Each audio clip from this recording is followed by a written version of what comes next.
Okay, the title of this lesson is called Faith to Persevere.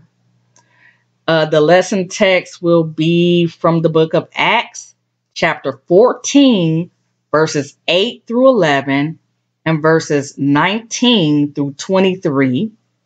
Recommended chapters are also Acts 14, 1 through 28, and Colossians chapter 2, 6 through 7. Okay, we're going to start at Acts 14, verse 8.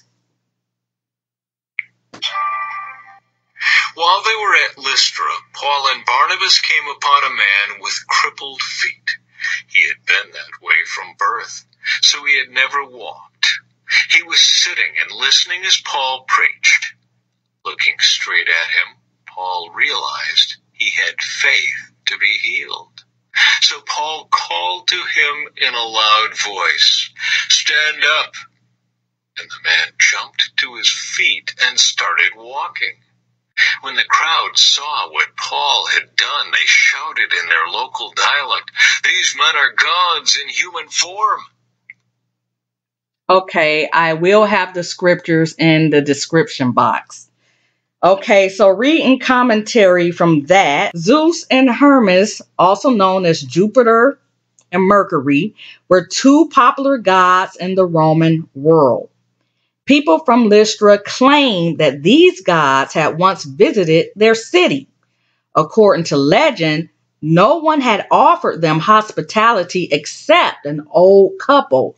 So Zeus and Hermes had killed the rest of the people and rewarded the old couple.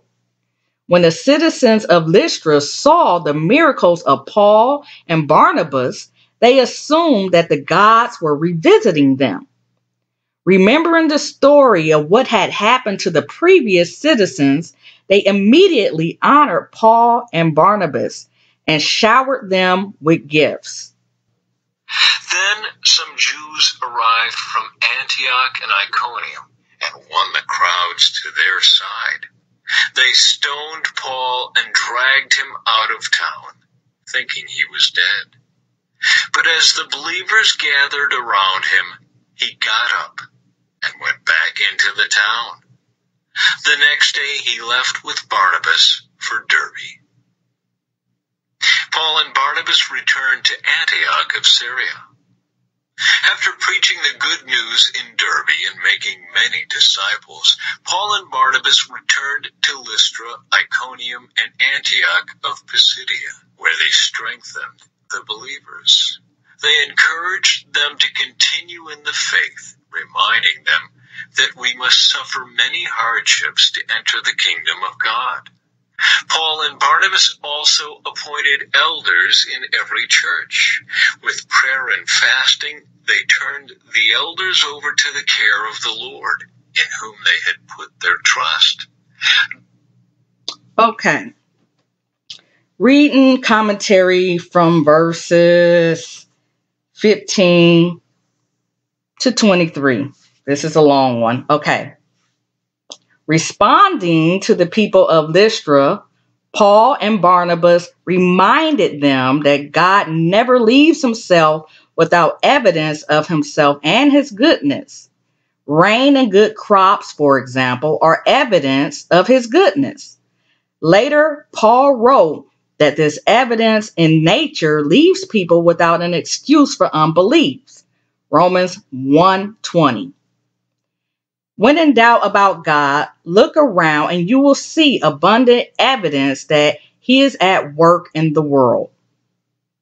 Only days after people in Lystra had thought that Paul and Barnabas were gods and wanted to offer sacrifices to them, they stoned Paul and left him for dead. That's human nature. Jesus understood how fickle crowds can be. John 2:24 and 25. When many people approve of us, we feel good, but that should never cloud our thinking or affect our decisions. We should not live to please the crowd, especially in our spiritual lives. Be like Jesus. Know the nature of the crowd and don't put your trust in it. Put your trust in God alone. Paul and Barnabas were persistent in their preaching of the good news, considering the cost to themselves to be nothing in comparison with obedience to Christ. They had just narrowly escaped being stoned in Iconium, chapter 14, 1 through 7. But Jews from Antioch and Iconium tracked Paul down, stoned him, and left him for dead. But Paul got up and went back into the city to preach the good news. That's commitment. Being a disciple of Christ calls for total commitment. As Christians, we no longer belong to ourselves, but to our Lord, from whom we are called to suffer.